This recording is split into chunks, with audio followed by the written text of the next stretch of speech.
Room बनाया गया है जहां पर सभी पदाधिकारी आप देख सकते हैं किस तरीके से मॉनिटरिंग कर रहे हैं। चुनाव लीगल टीम के जो चुनाव प्रभारी हैं जेपी धनोपिया जी हैं, जो लगातार मॉनिटरिंग कर रहे हैं कि किन किन क्षेत्रों से किस प्रकार की शिकायतें आ रही हैं। सर, किस तरीके से मॉनिटरिंग की जा रही है सुबह से आज? निश्चित रूप से यहाँ पर मतदान हो रहे हैं 3 विधानसभा क्षेत्रों में और खंडवा लोकसभा हैं।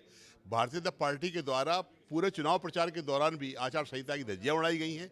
आज भी हालत यह है कि वो प्रशासन की मदद से, पुलिस की मदद से, पैसे की दम पर चुनाव को प्रभावित कर रहे हैं। अवांछित लोगों को लेकर घूम रहे हैं। कांग्रेस कार्यकर्ताओं को पुलिस से परेशान करा रहे हैं। कई जगहों पर तो मतदान केंद्रों से कांग्रेस कार्यकर्ताओं को निकलने दिया, बाहर कर दिया गया। कई जगह पर लोगों को वोट डालने से वंचित किया जा रहा है। और पृथ्वीपुर में सबसे ज़्यादा उद्यम कराने का प्रयास किया जा रहा है, क्योंकि वहाँ पर जो शिशुपाल सिंह यादव है वो उत्तर प्रदेश के हैं। वो अपने साथ बहुत से अवांछित लोगों को लेकर आए हुए हैं। वहाँ पर राकेश गिरी जो टीकमगढ़ से विधायक हैं वो और दूसरे लोग वहाँ पर एक तरह से गुंडागर्दी का माहौल बनाए हुए हैं। हमने चुनाव आयोग को आज सुबह से 20 से 25 शिकायतें की हैं। जोवट की है, रेगांव की है और पृथ्वीपुर की है। लेकिन सबसे ज़्यादा शिकायतें पृथ्वीपुर की है, जहाँ पर कि भारतीय जनता पार्टी को बहुत ज़्यादा डर सता रहा है, इसलिए इस तरह का माहौल बिगाड़ने का काम कर रहे हैं। बिल्कुल, शिकायतों का दौर भी जारी है कि किस तरीके से अलग अलग सीटों पर आचार संहिता का उल्लंघन या अन्य पदाधिकारियों द्वारा किया जा रहा है। संगठन की दृष्टि से बात करें तो सर, किस तरीके से फीडबैक लिया जा रहा है मतदान को लेकर? कितने प्रतिशत मतदान हो रहा है? लोगों को किस तरीके से घर से निकाल रहे हैं? देखिए, फीडबैक का एक तो सही माध्यम आप लोगों के चैनल्स हैं जो हम सुबह से लगा के देख रहे हैं। दूसरा, हमारे जो जिला कांग्रेस के अध्यक्ष हैं, वहाँ पर जो हमारे जवाबदार पदाधिकारी हैं, ब्लॉक अध्यक्ष हैं, उनसे हम संपर्क में हैं। आज मोबाइल से उनसे जानकारी ले रहे हैं कि कैसा क्या चल रहा है। और इसी बीच वहाँ पे अगर कोई गड़बड़ी हो रही है उसके बारे में भी उनसे फीडबैक लेकर हम लोग, हमारे जो चुनाव प्रभारी हैं, वो लगातार शिकायतें हम लोग कर रहे हैं। लेकिन जनता इस बार अच्छी तरह समझ गई है। जिस तरह से महंगाई से त्रस्त है, भारतीय जनता पार्टी की पॉलिसी से त्रस्त है, इस शासन से त्रस्त है, भारतीय जनता पार्टी चुनाव ये हार रही है, इसीलिए जनता का मन पहले से बना हुआ है। सर, आप जोवट के प्रभारी रहे, किस तरीके का वहाँ पर रुझान देख रहे हैं? जोबट परंपरागत कांग्रेस की सीट रही है। कमलनाथ जी के नेतृत्व में मध्य प्रदेश के चारों उपचुनाव, तीनों विधानसभा, एक लोकसभा चुनाव हो रहे हैं। निश्चित हम 100% चारों सीटें जीतेंगे। बीजेपी ट्रिपल पी मोड पे चुनाव लड़ रही है। प्रशासन, पुलिस और पैसे के बल पे लड़ रही है। बीजेपी के कार्यकर्ता, महंगाई है, पेट्रोल डीजल की मूल्य वृद्धि, गैस की मूल्य वृद्धि, खाद्य सामग्रियों के बढ़ते दिन रात बढ़ते भावों के कारण बीजेपी के लोग वोट मांगने जनता के बीच नहीं जा रहे हैं। और जनता का जो मतदान के प्रति रुझान देखने को मिल रहा है, सरकार के खिलाफ मतदान हो रहा है और कांग्रेस जीती। बिल्कुल, दावे सबके अपने अपने हैं और दिन भर जो मॉनिटरिंग की जा रही है, अब देखना ये होगा कि देर शाम तक कितने प्रतिशत वोट होता है और 2 तारीख को जब मतगणना होगी तो किसकी मनेगी दिवाली। आशीष खरे के साथ सूरज शर्मा, बंसल न्यूज़, भोपाल। चलिए, तो मतदान जो तैयारियां की गई कांग्रेस की तरफ से, जो पार्टी के भीतर जो तैयारियां की गई उसको जायजा ले रहे थे और बता रहे थे, दोनों ही बड़े नेता दावा कर रहे थे जीत का, लेकिन जीत हार का फैसला तो अब जनता के हाथ में, क्योंकि थोड़ी देर बाद मतदान संपन्न हो जाएगा, फिर समझ आएगा। पर इस वक्त हम जरा देख लेते हैं एमपी में 4 सीटों पर उपचुनाव के लिए जो मतदान जारी है उसमें क्या कहता है विधानसभा वार। देख लेते हैं प्रतिशत अभी तक का। तो हम बात करें तो कुल मिलाकर 63.2% मतदान हुआ है, 1 लोकसभा और 3 विधानसभा का। और खंडवा बुरहानपुर की तरफ जाते तो 59.2% मतदान हुआ है। अब तक जोबट में 50.90% और पृथ्वीपुर की बात करें तो 76.66% दिखाई दे रहा था। और 3 विधानसभा सीटों पर जो मतदान है वो 63.02% दिखाई दे रहा है। तो ये ताजे आंकड़े हैं। और रेगांव की हम बात करें तो 66.66% मतदान हुआ है। पर खंडवा में कुछ कम दिखाई दे रहा अभी भी, क्योंकि अब समय बहुत कम बचा, करीब 25 मिनट और शेष रह गए हैं।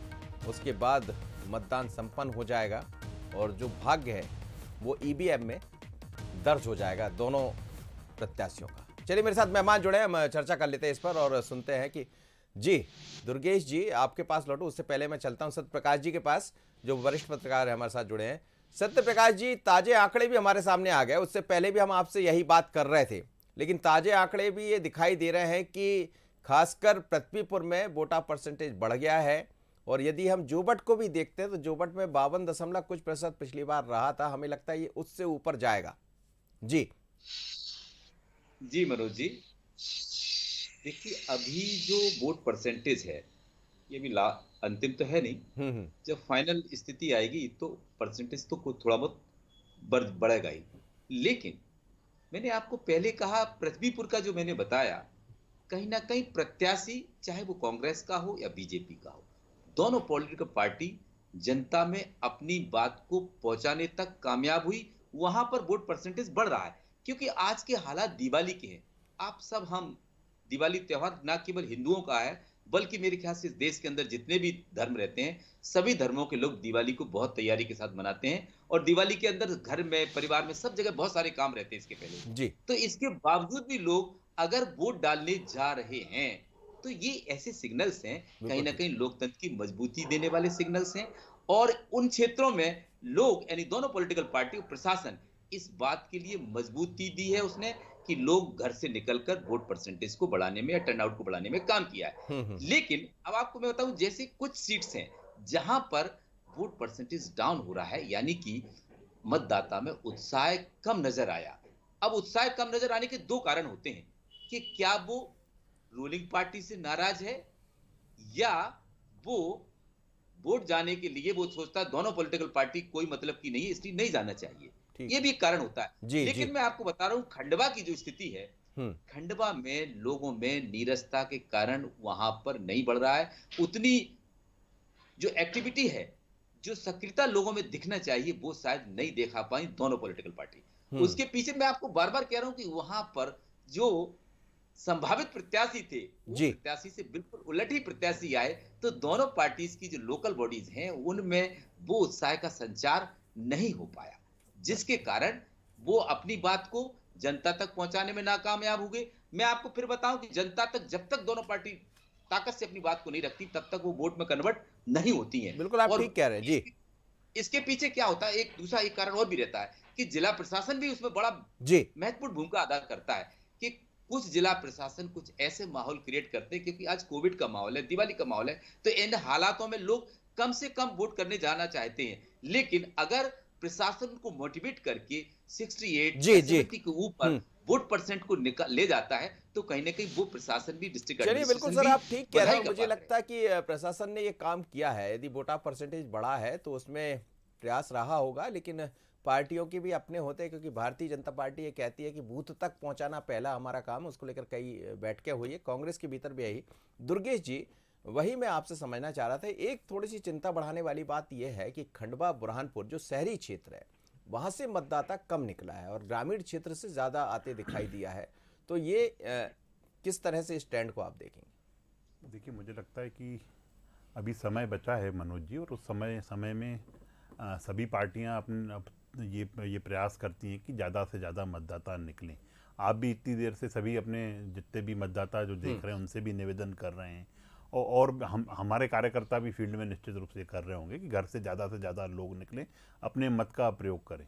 पर मुझे लगता है कि जो फाइनल जो रिजल्ट्स जो टैली आएगी, जो जब 6 बजे के बाद जब मतदान बंद हो जाएगा और लाइनें लग के जो 7 साढ़े 7 बजे तक स्थिति क्लियर हो जाएगी, और जो पिछला आंकड़ा था, मुझे लगता है कि हम निश्चित रूप से उसको छुएंगे और उससे आगे भी निकल सकते हैं।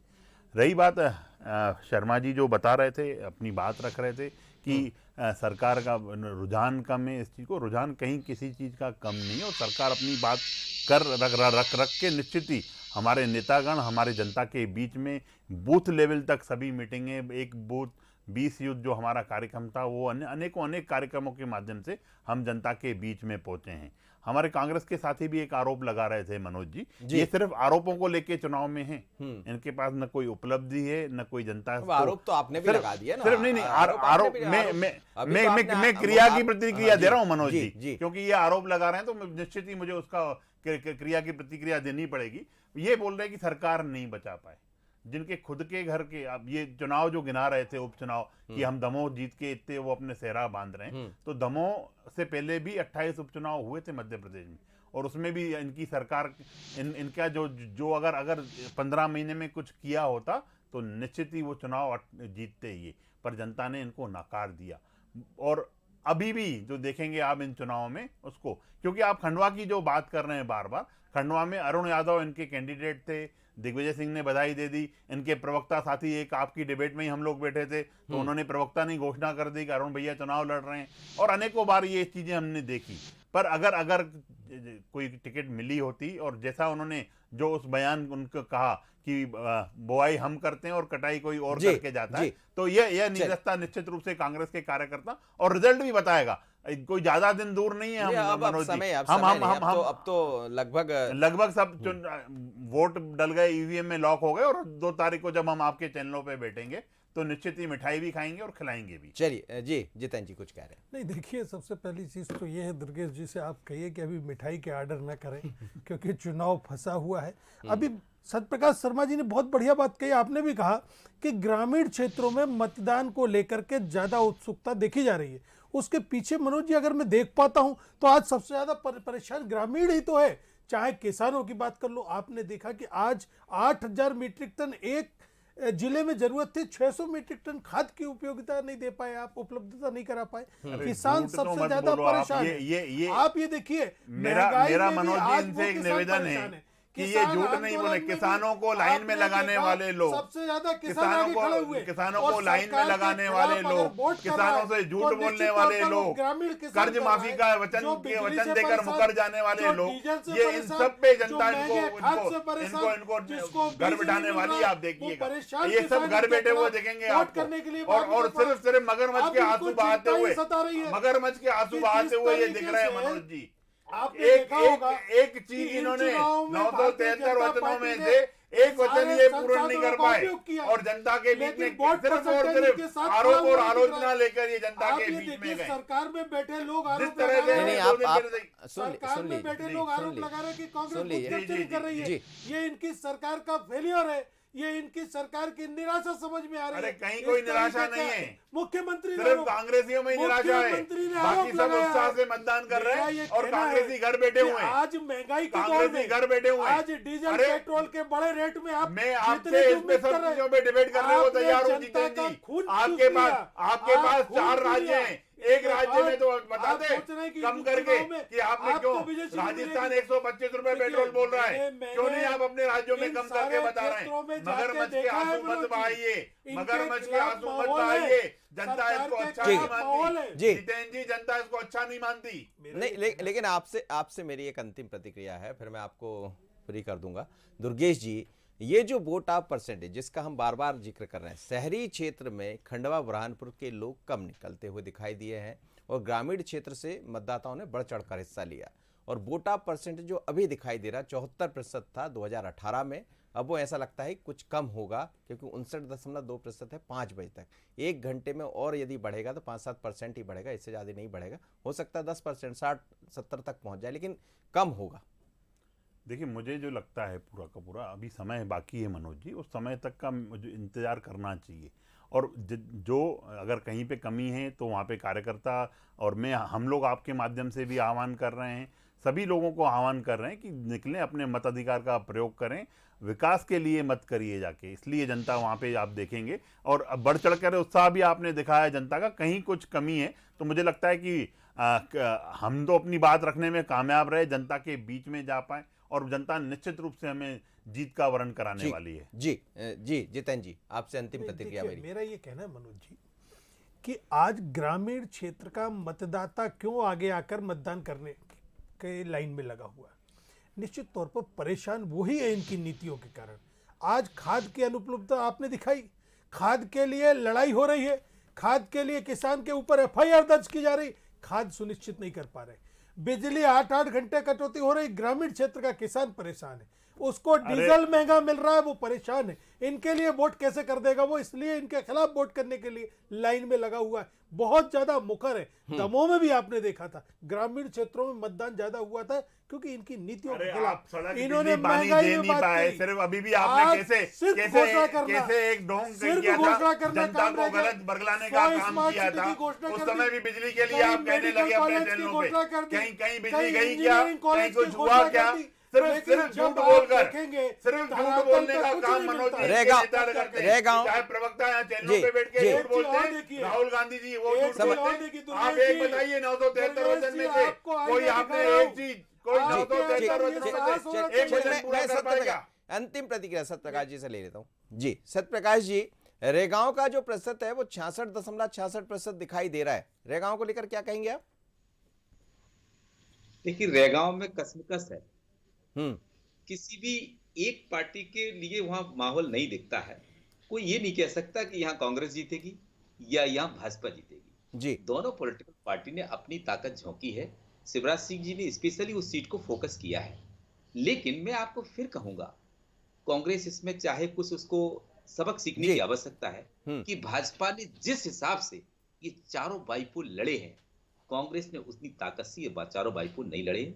इनकी जो टीम ऑफ आर्मी है वो उतनी वहां लैंड नहीं कर पाई जितनी की भाजपा की कर पाई। भविष्य में इस चीज से भले रिजल्ट कुछ भी हो, वो भाजपा के फेवर में हो सकता है, कांग्रेस के फेवर में हो सकता है, लेकिन कांग्रेस को भाजपा से ये चीज सीखना पड़ेगी कि 24 आवर भाजपा इलेक्शन मोड में रहती है। बिल्कुल आपने ठीक कहा और ये समझने की बात है। बीजेपी ये एक सबक की आवश्यकता है जी। कांग्रेस को, क्योंकि आज कांग्रेस के लिए बहुत आवश्यकता है।